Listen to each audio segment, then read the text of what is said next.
Hello guys, welcome back to my channel. जैसे कि मेरी प्रीवियस वीडियो में हमने विस्टास के 2 चैप्टर्स कंप्लीट कर लिए हैं। Number 5 should wizard hit mommy and the second one is on the face of it. While 3 chapters are there in Vistas, 3 chapters Vistas में आ रहे हैं।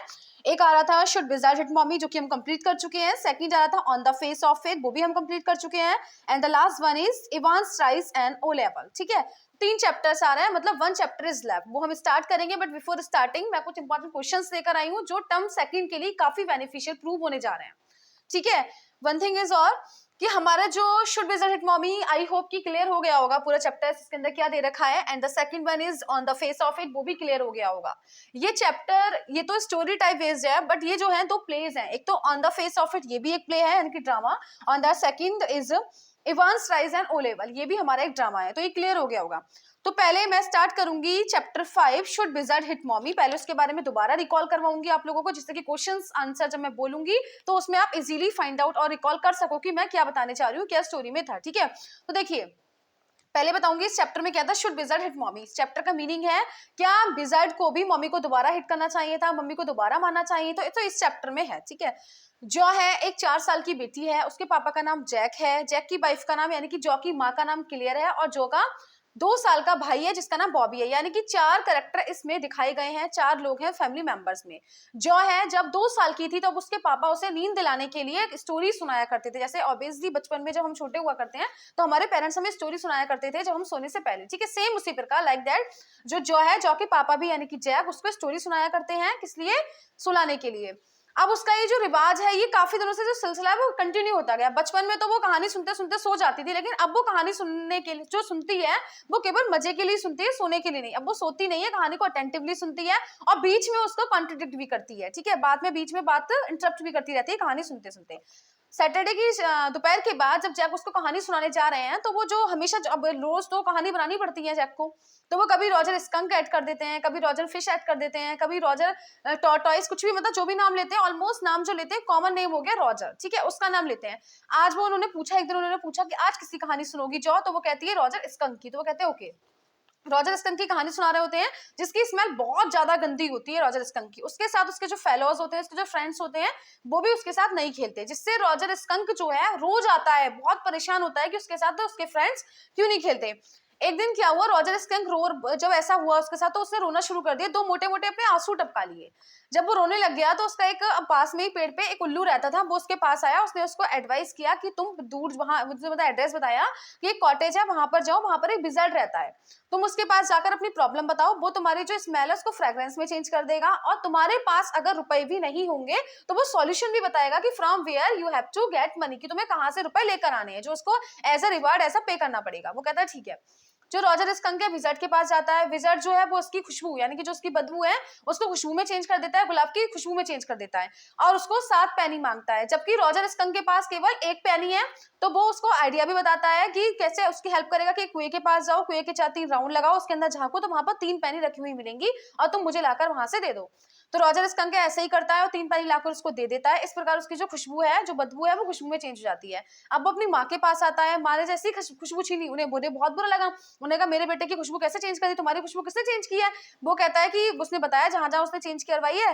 रॉजर स्कंक की माँ अपना छाता उठाती है और उसके साथ जाती है, जाते ही विजार्ड का गेट खटखटाते ही जैसे ही विजार्ड बाहर निकलता है उसके सिर पर हिट कर देती है, यानी कि छतरी जो है सिर पर मार देती है।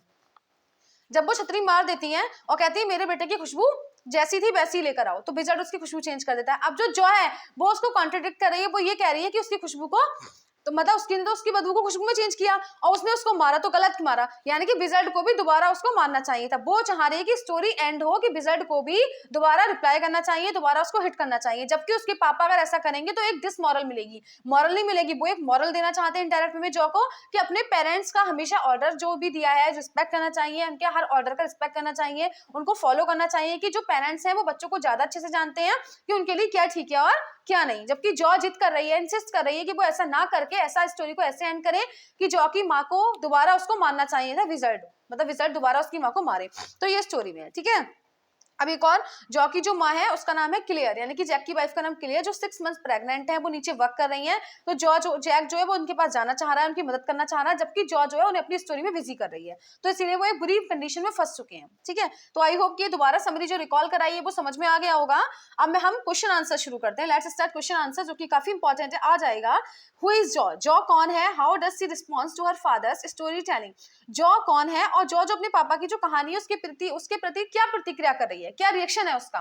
तो लेट्स सी क्या है। जॉ कौन है? जॉ जैक की बेटी है, यानी कि Jo is the daughter of Jack. Jo is Jack's daughter. ठीक है, एक बात और, क्वेश्चन में मैं वैसे मेरी आदत है बेसिक बताने का, कभी भी ऑफ जो आता है वो लिविंग चीजों के साथ में नहीं आता, तो अपोस्ट्रोफिस ऐसा आ जाता है का के लिए। तो जॉ क्या आ जाएगा? Jo is Jack's daughter. Jo जो है वो जैक्स की बेटी है।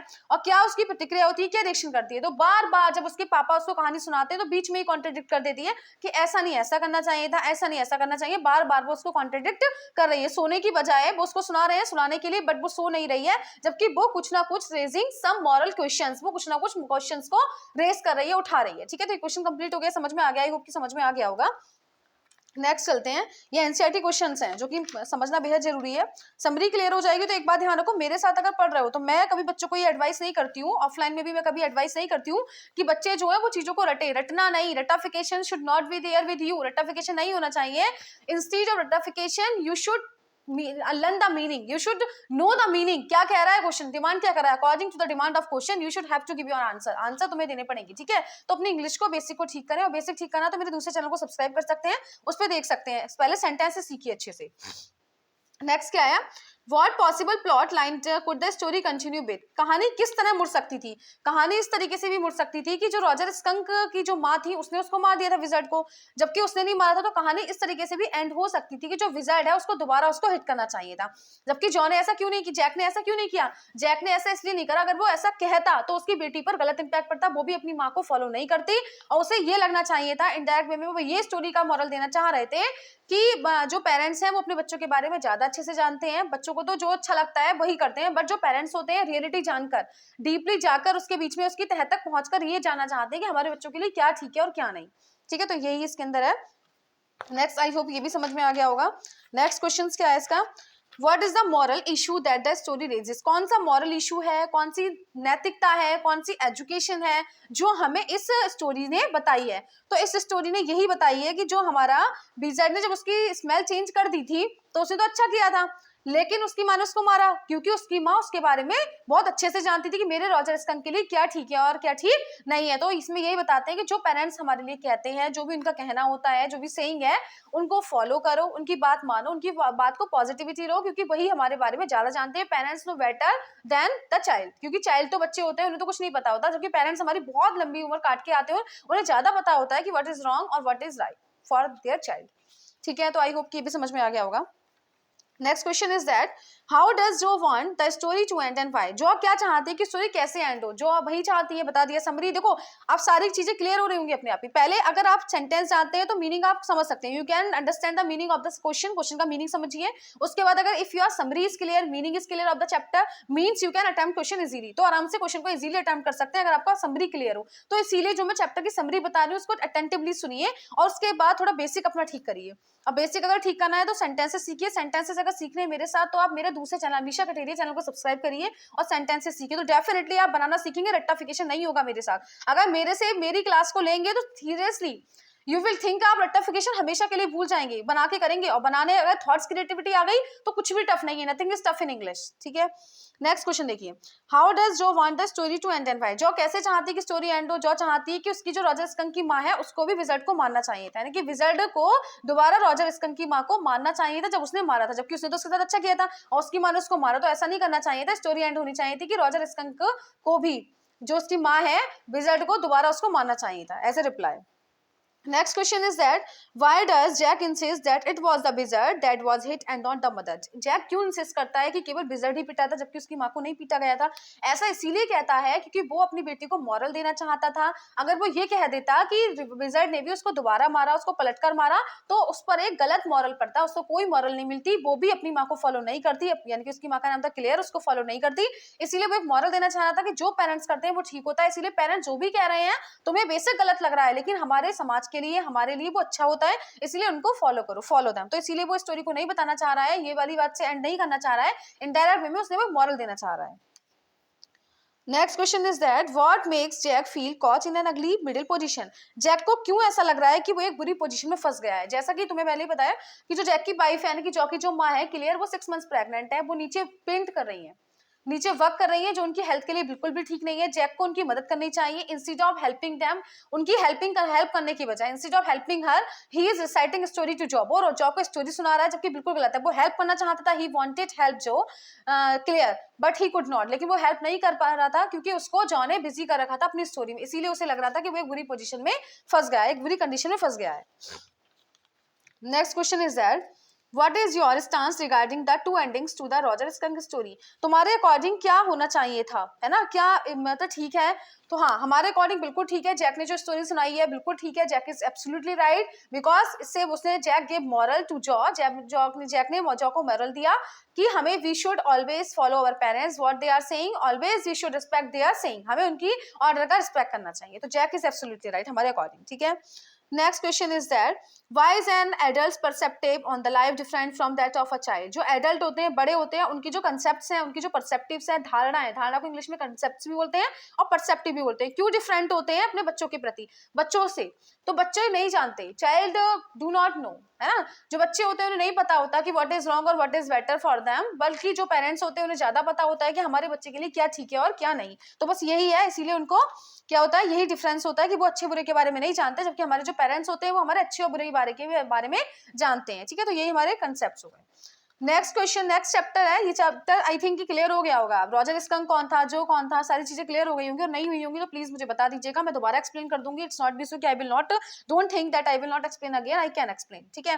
Next chapter is that on the face of it, इसकी भी समरी बताऊंगी मैं। पहले क्या है, Derry and mister Lamb. Derry जो है, जिनकी क्या है, जो डेरी है उसका वंट फेस है, यानी कि किसी ने तेजाब डाल दिया था जिसकी वजह से उसका चेहरा पूरा जल चुका था, उसके अंदर एक इन्फेरिटी कॉम्प्लेक्स आ गई थी, वो वर्ल्ड के लोगों से बचना चाहता था क्योंकि लोग उसके बारे में गलत सलत बातें करते थे कि उसको कोई प्यार नहीं कर सकता, उससे सब लोग डरते थे। बल्कि जो मिस्टर लैम है, उनकी किसी धमाके में एक टांग चली गई थी, जिसकी उनकी टांग जो थी वो टिन की टांग थी, तो उन्हें बच्चे बड़े सब मिस्टर लैमी लैमी बोलते थे।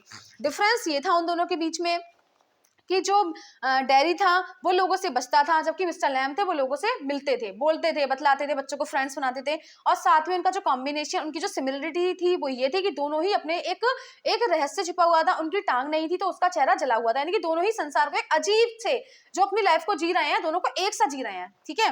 तो इसमें देखते हैं ये क्या है, स्टोरी तो क्लियर हो गई होगी, अगर नहीं देखा हो तो आप उसमें जाके चैप्टर में तो जो मैंने एक्सप्लेनेशन दिया है उसको देख लीजिएगा। एक गलती हो गई थी, मिस्टर हैरी बोल दिया था, जबकि उसका नाम है डेरी एंड मिस्टर लैम। दो characters are there in this chapter, mister Derry, ठीक है, mister Derry and mister Lamb दो हैं। मिस्टर डेरी जो है वो बड़े, मिस्टर लैम जो है वो बुजुर्ग इंसान है, और जबकि डेरी है वो एक बच्चा है 14 साल का, ठीक है।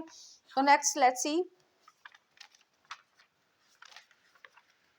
question of this chapter is what is it that draws Derry towards Mr. Lamb in spite of himself? जो डेरी है उसे कौन सी चीज खींच के लेके आई मिस्टर लैम के पास, ऐसी कौन सी चीज थी जिसके वजह से जो डेरी है वो मिस्टर लैम की तरफ खींचा हुआ चला आता है। दोनों की लाइफ में पहली बात तो मिस्टर लैम क्या है, was the first person is Derry's life. Mister Lamb जो है वो डेरी की लाइफ में फर्स्ट पर्सन है, जिसके वजह से दोनों अपनी प्रॉब्लम को शेयर कर सकते हैं। डेरी ने भी अपनी प्रॉब्लम शेयर की मिस्टर लैम के साथ, और जबकि मिस्टर लैम ने भी अपनी प्रॉब्लम्स को शेयर किया डेरी के साथ, क्योंकि दोनों की ही अपनी अपनी कोई परेशानी है, तो दोनों ही अपनी प्रॉब्लम्स को शेयर कर रहे हैं, ठीक है। दूसरी बात क्या है कि जो एक ऐसा इंसान मिला जिसने उसकी प्रॉब्लम को समझा। डेरी जो था, जो मिस्टर लैम है, वो ऐसा इंसान मिला डेरी को जिसने उसकी प्रॉब्लम को समझा, ठीक है। सिंपैथी देने की वजह, instead of giving sympathy he understood the problem, उसकी प्रॉब्लम को समझा, तो दोनों यही उसको खींच के लेकर आया।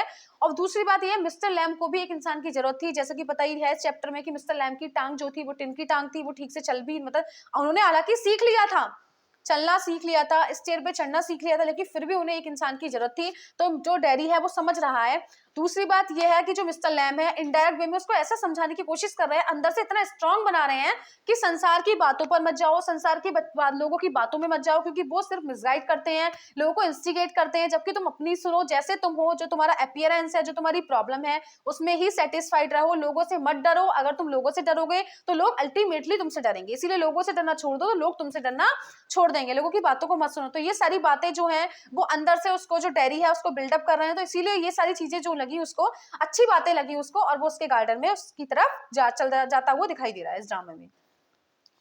Next question is that in which section of the play does Mr. Lamb display sign of loneliness and disappointments? What are the ways in which Mr. Lamb tries to overcome these feelings? कौन से section में, इस play के कौन से section में तुम्हें लगा कि जो मिस्टर लैम्ब है वो लॉनलीनेस का एक साइन दिखा रहा है?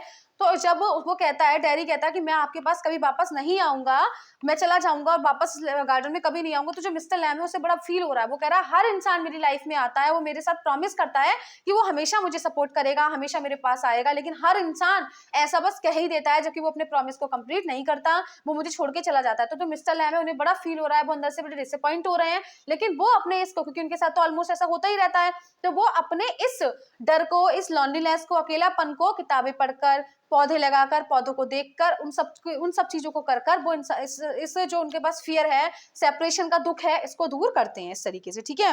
तो he tries to lose himself in thoughts and in weeds and apples, यानी कि वो इन सब चीजों को, इन थॉट्स को दूर करते हैं अपनी मक्खियों के गाने सुनने में, एप्पल्स के पेड़ उगाने में, एप्पल्स को तोड़ने में, इन सारी चीजों में वो अपना जो सेपरेशन है, अपना जो लॉनलीनेस है उसको खत्म करते हैं, ठीक है। आई होप कि ये जो है समझ में आ गया होगा। ये पूरा चैप्टर तो बस इसमें यही था, बस इसके अंदर यही है कि लोगों की बातों में मत जाओ।